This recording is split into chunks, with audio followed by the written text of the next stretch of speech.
Video like जरूर कर लीजिए और ऐसे वीडियो लगातार फ्री में पाने के लिए चैनल को तुरंत सब्सक्राइब कर लीजिए और बेल आइकन को जरूर टैप कर लीजिए ताकि आगे भी सारे वीडियो आपको मिलते रहे। यूट्यूब में फॉलो करते हैं तो प्लीज ये वाला फ्री टेलीग्राम चैनल जरूर ज्वाइन कर लीजिएगा। सारे नोटिफिकेशन सारे अपडेट यहीं पे आते हैं, ध्यान रखिए।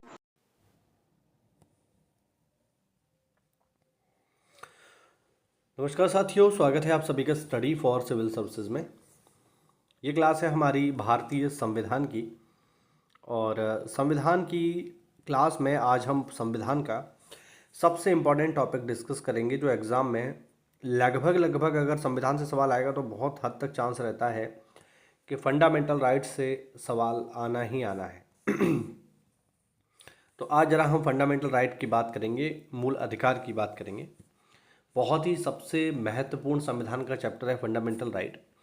न केवल एग्ज़ाम के लिए ज़रूरी है वरन अगर आप एक सामान्य नागरिक हैं और भारत में निवास करते हैं तो भी आपको ये पता होना ही चाहिए कि हमारे मूल अधिकार क्या हैं। तो ये बहुत ही इम्पोर्टेंट चीज़ है, आज ज़रा इसकी हम लोग चर्चा करेंगे। देखो, सबसे पहले तो भारतीय संविधान के किस भाग में है फंडामेंटल राइट, तो याद रखना भाग 3 में है। और अनुच्छेद की बात करेंगे तो अनुच्छेद 12 से लेकर 35 तक, ठीक है। 1 से लेके 4 तक है भाग 1, 5 से लेके 11 तक है भाग 2 और 12 से लेके 35 तक है भाग 3, ठीक है। तो पहले तो यही आपको याद रखना है कि भाग 3 में है अनुच्छेद 12 से लेकर 35 तक। दूसरा, फंडामेंटल राइट हमने लिए कहाँ से हैं, तो फंडामेंटल राइट जो है अमेरिका के संविधान से प्रेरित हैं या अमेरिका के संविधान से लिए गए हैं, याद रखना। और चूंकि फंडामेंटल राइट भारतीय लोगों को बहुत सारे अधिकार प्रदान करते हैं, इसीलिए फंडामेंटल राइट को कहा जाता है मैग्ना कार्टा। ये बात मैं आपको पहले भी बता चुका हूँ कि मैग्ना कार्टा क्या होता है। मैग्ना कार्टा का मतलब है अधिकार पत्र, जहाँ पर आपको बहुत सारे अधिकार एक साथ मिल जाएं या दे दिए जाएं, तो इसे हम कहते हैं मैग्ना कार्टा। तो भारतीय संविधान का मैग्ना कार्टा क्या है, हमेशा याद रखना, मूल अधिकार, क्योंकि इसके अंतर्गत भारतीय नागरिकों को बहुत सारे अधिकार प्रदान किए गए हैं, ठीक है। तो याद रखिएगा। अच्छा, और देखते हैं मूल अधिकारों के संबंध में जितना विस्तृत विवरण हमारे संविधान में है उतना विश्व के किसी और संविधान में नहीं है। यानी मूल अधिकारों को जितना हमने अच्छे से डिफाइन किया है उतना किसी अन्य देश ने नहीं किया है, ठीक है। यानी हमने बहुत अच्छे से एक्सप्लेन किया है फंडामेंटल राइट्स को, और जहाँ से हमने लिए हैं, जैसे अमेरिका से हमने लिए हैं, तो अमेरिका ने भी उतने अच्छे से अपने संविधान में फंडामेंटल राइट की व्याख्या नहीं की है जितनी हमने की है, ठीक है। उसका एक रीज़न भी है, क्योंकि हम बहुत लंबे समय तक रहे गुलाम, है ना। ठीक, 1206 में स्टार्ट हो जाता है आपका गुलाम वंश, और 1206 से लेकर के ये जो गुलामी का दौर प्रारंभ हुआ, पहले जो है दिल्ली सल्तनत रही भारत में, उसके बाद मुग़ल आ गए और फिर अंग्रेज आ गए। तो 1947 तक, यानी 1200 से स्टार्ट होता है ये, और 1206 से लेकर 1947 तक, है ना। तो बहुत लंबा समय, 600-700 साल जो है हमने गुलामी देखी है। इसी वजह से जब हमें मौका मिला अपने अधिकारों के लिए संविधान बनाने का, तो हमने फंडामेंटल राइट्स को बहुत डिटेल में अपने यहाँ तैयार किया। आई बात समझ। अब देखो, संविधान द्वारा बिना किसी भेदभाव के हर व्यक्ति के लिए मूल अधिकारों के संबंध में गारंटी दी गई है। बिल्कुल सही बात है ना। सबके लिए फंडामेंटल राइट भारत में निवास करने वाले प्रत्येक व्यक्ति के लिए हैं, और हर व्यक्ति इसका दावेदार है, याद रखना, जो भारत में निवास करता है। ना केवल भारतीयों के लिए हैं बल्कि कुछ फंडामेंटल राइट तो विदेशियों को भी प्राप्त हैं। तो हमने बहुत अच्छे से मानव अधिकारों की यहाँ पर सुरक्षा भारतीय संविधान के अंतर्गत की है। इनमें से प्रत्येक व्यक्ति के लिए समानता, सम्मान, राष्ट्रहित और राष्ट्रीय एकता को समाहित किया गया है, ठीक है। अगर हम फंडामेंटल राइट्स की बात करें तो मूल रूप से जो हमारा संविधान था, जब संविधान बनाया गया तो उसमें फंडामेंटल राइट कितने थे, उसमें उनकी संख्या थी 7। लेकिन अब जो है 7 नहीं है, अब 6 हैं, याद रखना। अभी कितने हैं, 6। जब दिए गए थे तब कितने थे, 7। कौन कौन से हैं जरा देख लेते हैं। सबसे पहला है हमारे पास समता का अधिकार, राइट टू इक्वलिटी। ये भी याद रखना है कि समता का अधिकार किस अनुच्छेद में, ये बहुत इंपॉर्टेंट है, सीधे सीधे आएगा एग्जाम में। तो भारतीय संविधान का अनुच्छेद 14 से लेकर 18 तक हमें समता या फिर समानता का अधिकार दिया गया है। मतलब सब लोग बराबर हैं, किसी के साथ राज्य किसी भी प्रकार का भेदभाव नहीं करेगा, ना ही लिंग के आधार पर कि आपका लिंग क्या है, आप स्त्री हैं, पुरुष हैं, ट्रांसजेंडर हैं, ठीक है, गे हैं, लेस्बियन हैं, क्वीर हैं, बहुत सारे अब तो जो है LGBTQ+ हो गया है ना। तो सबके साथ समानता का व्यवहार भारत सरकार करेगी, राज्य सरकार करेगी, भारत का संविधान करेगा। किसी व्यक्ति के साथ किसी भी आधार पर भेदभाव नहीं किया जाएगा, ना लिंग के आधार पर, ना ही धर्म के आधार पर, ना ही जाति के आधार पर, किसी तरीके का भेदभाव नहीं होगा, सब एक समान है, ठीक। और अगला जो है हमारे पास वो है स्वतंत्रता का अधिकार।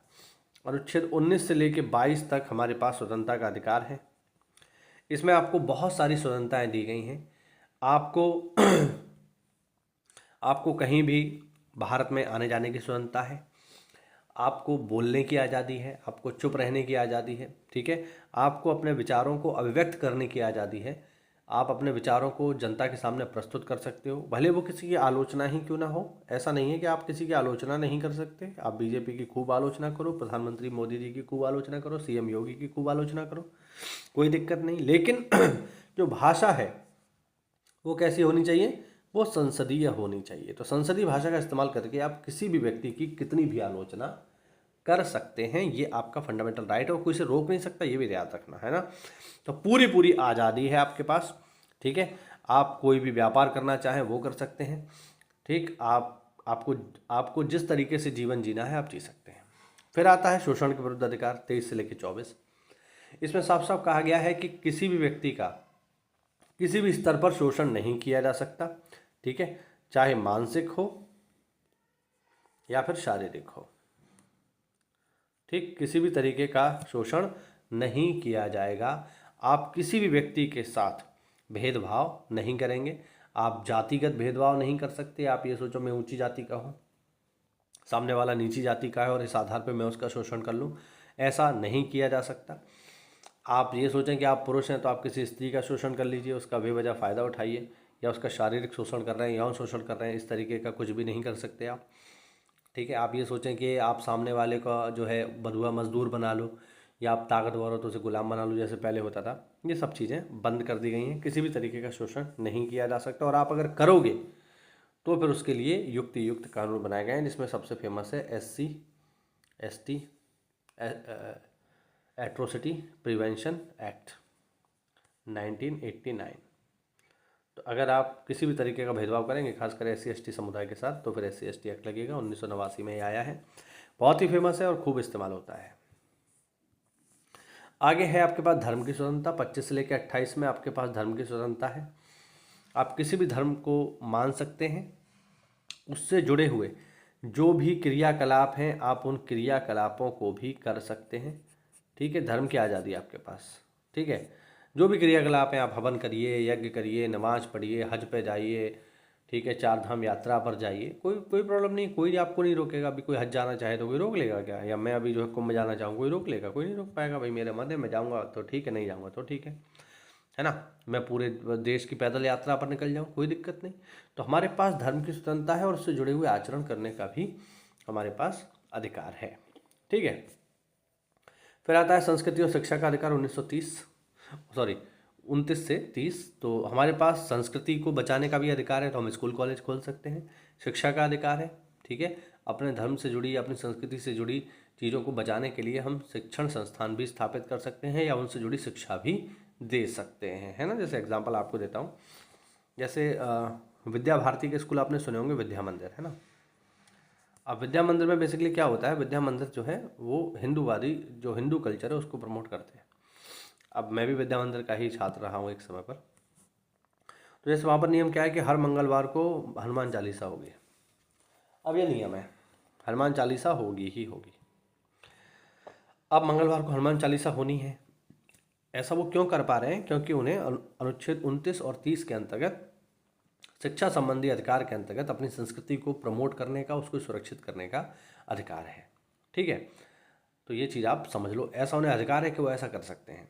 दूसरी बात ये भी है कि विद्या मंदिर क्या है, एक प्राइवेट शिक्षण संस्थान है, तो प्राइवेट शिक्षण संस्थान में ये काम किए जा सकते हैं। मान लो कोई सरकारी विद्यालय हो तो सरकारी विद्यालय में जो सरकार से वित्त पोषित है, जो सरकार से विभिन्न प्रकार की सहायता ले रहा है, वहाँ पर इस तरीके के धार्मिक क्रियाकलापों की मनाही है। सिंपल सरस्वती वंदना होगी, बाकी इसके अलावा कोई और धार्मिक क्रियाकलाप नहीं किया जाएगा, किसी भी धर्म से जुड़ा हुआ नहीं किया जाएगा। ठीक है। फिर आता है इस बात में देखेंगे, फिर आता है 7वां, जो कि है संवैधानिक उपचारों का अधिकार। अब संवैधानिक उपचारों का अधिकार क्या है? ये है राइट टू कॉन्स्टिट्यूशनल रेमेडीज। मतलब अब हमने ऊपर देखे, हमने समता का अधिकार देखा, सब लोग बराबर हैं, किसी का शोषण नहीं होगा, ठीक है, सबको धार्मिक स्वतंत्रता है, सबको संस्कृति और शिक्षा का अधिकार है। अगर इनका कोई उल्लंघन करे तब आप क्या करोगे? मान लीजिए आपका कोई शोषण कर रहा है, तब आप क्या करेंगे? तब आप सहारा लेंगे अनुच्छेद 32 का। ठीक है। मान लो पुलिस ही आपका शोषण करना प्रारंभ कर दे, मान लीजिए जिले के एसपी साहब आपका शोषण कर रहे हैं, तो आप पुलिस के पास तो नहीं जा सकते ना, क्योंकि स्वयं एसपी साहब ही उसमें इन्वॉल्व है, भाई पुलिस के सबसे बड़े अधिकारी हैं। आप पुलिस में कंप्लेंट करोगे तो कुछ होगा ही नहीं, है ना, उल्टा हो सकता है आप ही को पकड़ के जेल में डाल दें। तो ऐसे में फिर आप क्या करोगे? तो ऐसे में आपके पास अधिकार है कि कोई बात नहीं, एसपी साहब कर रहे हैं, कोई दिक्कत नहीं, आप सहारा लीजिए अनुच्छेद 32 का और सीधे पहुंच जाइए सुप्रीम कोर्ट, है ना। आप सीधे सुप्रीम कोर्ट जा सकते हैं। वैसे कोई ऐसा तरीका नहीं है कि आप सीधे सुप्रीम कोर्ट जाएं, लेकिन हाँ, फंडामेंटल राइट की जहाँ बात आएगी भाई, तो फंडामेंटल राइट का जो सेवियर है, जो उनका संरक्षक है, वो सर्वोच्च न्यायालय है। तो आप सीधे सुप्रीम कोर्ट जाइए, और सुप्रीम कोर्ट चाहे एसपी हो, चाहे डीएम हो, चाहे एसडीएम हो, चाहे मुख्यमंत्री हो, चाहे प्रधानमंत्री हो, सब पर कार्रवाई करने की ताकत रखता है सर्वोच्च न्यायालय। और आपके कोई भी फंडामेंटल राइट वायलेट करेगा, चाहे सरकार हो या स्वयं संसद ही क्यों ना हो, तो फिर उससे सुरक्षा आपको देगा कौन? Supreme court. तो आप सीधे सीधे सुप्रीम कोर्ट जा सकते हैं अगर आपके फंडामेंटल राइट का वायलेशन होता है किसी भी स्तर पर, तो आप सीधे सीधे सहारा लेंगे भारत के सर्वोच्च न्यायालय का। याद रखना, पेपर में यहाँ से एक सवाल और आता है कि हमारे जो फंडामेंटल राइट हैं, इनका संरक्षक कौन है? तो हमेशा याद रखना, इनका संरक्षक है भारत का सर्वोच्च न्यायालय। और जो भी हमारे फंडामेंटल राइट हैं, इनका उल्लंघन कोई नहीं कर सकता। याद रखना, किसी को भी अधिकार नहीं है कि हमारे फंडामेंटल राइट का उल्लंघन करे। स्वयं संसद को भी ये अधिकार नहीं है कि लोगों के फंडामेंटल राइट का वायलेशन करे। किसी को अधिकार नहीं, किसी सरकार को अधिकार नहीं है, स्वयं संसद को नहीं है, तो फिर किसी को क्या मतलब, किसी को क्या ही होगा। इवन प्रधानमंत्री जी और राष्ट्रपति जी भी ऐसा नहीं कर सकते। ठीक है। और अगर कोई करता है तो कोई दिक्कत नहीं, आपके पास अनुच्छेद 32 है, आप सीधे जाइए सुप्रीम कोर्ट, है ना। आप सुप्रीम कोर्ट नहीं जाना चाहते, कोई बात नहीं, आप 226 के अंतर्गत हाई कोर्ट में भी जा सकते हो। और जो पावर सेंट्रल में सुप्रीम कोर्ट के पास है, वो स्टेट में हाई कोर्ट के पास है, कोई दिक्कत नहीं। अगर आपको लगता है राज्य का कोई अधिकारी, कोई बड़ा अधिकारी आपके फंडामेंटल राइट का वायलेशन कर रहा है, आप अनुच्छेद 226 के तहत हाई कोर्ट जाइए और अपने फंडामेंटल राइट को सुरक्षित आप करवा सकते हैं। ठीक है, ये पावर है। तो ये है अनुच्छेद नंबर 32। अच्छा, एक इसमें और हुआ करता था, जो कि है ये वाला 6वां, जो कि था संपत्ति का अधिकार, अनुच्छेद 31 में आता था। अभी संपत्ति का अधिकार कोई फंडामेंटल राइट नहीं है, एक्चुअल में अनुच्छेद 31 ही खाली हो गया है। तो अभी आप जैसे अनुच्छेद 31 को देखोगे तो वहाँ पर लिखा होगा इंग्लिश में रिपील्ड और हिंदी में लिखा होगा निरसित, यानी इसको हटा दिया गया है। तो 31 वाला बक्सा खाली है। आज के समय में अनुच्छेद 31 में कुछ भी शामिल नहीं है, याद रखना। तो जब संविधान बना था तब हमारे फंडामेंटल राइट थे 7, अब हैं कितने? 6। इसको कब हटाया गया है ये भी एग्जाम में पूछा जाता है, तो याद रखना, संपत्ति के अधिकार को 44वें संविधान संशोधन 1978 के द्वारा मूल अधिकार की सूची से हटा दिया गया है, और अब ये कोई मूल अधिकार नहीं है। और इसको हटा करके कहाँ हमने जोड़ दिया? तो हमने इसको जोड़ दिया भाग 12 में, ठीक है, और अनुच्छेद है 300 का, ठीक है, भाग 12 में अनुच्छेद 300 का में ये शामिल है आज के समय में।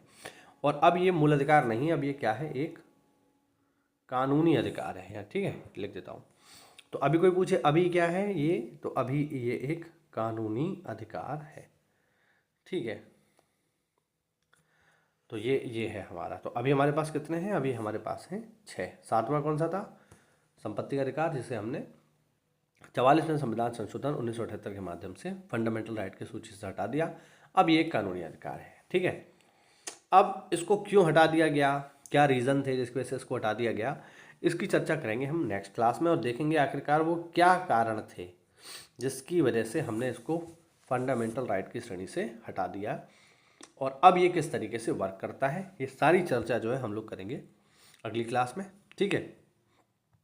तो साथियों अगर आप तैयारी कर रहे हो, देखो आरओ की, एआरओ की, बीईओ की, ठीक है, या फिर यूपीएससी के किसी भी एग्ज़ाम की, तो इनके लिए हमारे पेड बैचेस प्रारंभ हो चुके हैं, जिनमें आपको सारा का सारा स्टडी मटेरियल, सारा का सारा करंट अफेयर, सारा का सारा जीएस, जो भी उसके सिलेबस में चीज़ें हैं वो आपको बढ़िया पीडीएफ फॉर्म में, ठीक है, और रिकॉर्डेड क्लास आपको उनकी मिल जाएगी, जिसके माध्यम से आप कंप्लीट तैयारी कर सकते हो।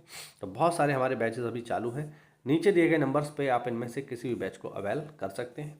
कोई भी जानकारी चाहिए तो कमेंट के माध्यम से आप हमसे जानकारी ले सकते हैं। तो साथियों ये वो आज का वीडियो, मिलते हैं अगली क्लास में, तब तक के लिए जय हिंद, जय भारत, वंदे मातरम।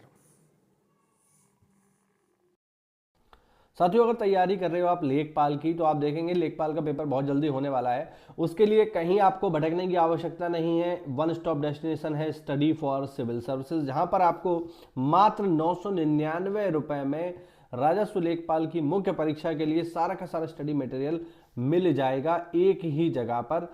जिसमें आपको क्या क्या मिलेगा, जिसमें आपको सारा का सारा स्टडी मटेरियल मिलेगा, पीडीएफ नोट्स मिलेंगे, रिकॉर्डेड क्लासेस मिलेंगी, और जो भी लेटेस्ट ट्रेंड और पैटर्न अभी चल रहा है आयोग का, उसके अनुसार आपको ये सारी चीज़ें दे दी जाएंगी। मात्र 999 रुपये में आप इस कोर्स को अवेल कर सकते हैं। आपको लगता है कि आपने बहुत सारी तैयारी कर ली है, आपको पढ़ने की आवश्यकता नहीं है, केवल टेस्ट सीरीज चाहिए, तो टेस्ट सीरीज भी आप ले सकते हो मात्र 499 में। टेस्ट सीरीज भी हमारे एप्लीकेशन पर उपलब्ध है। इसके अलावा हमारे जो है जो टेलीग्राम कोर्सेज होते हैं वो भी जो है चलते रहते हैं समय समय पर। इसमें भी आपको सारा का सारा जो टेस्ट सीरीज है एग्जाम ओरिएंटेड मिलेगा, 100% रियल एग्जाम जैसी मिलेगी। तो ये सारी की सारी चीज़ें अभी जो है चल रही हैं। इसके साथ साथ अगर आप जो है पीसीएस या फिर बीईओ या फिर आरओ की भी तैयारी कर रहे हैं, तो हमारे पेड बैचेस चालू हैं। तो आज ही इनको लेने के लिए नीचे दिए गए नंबर्स पर कॉल करिए।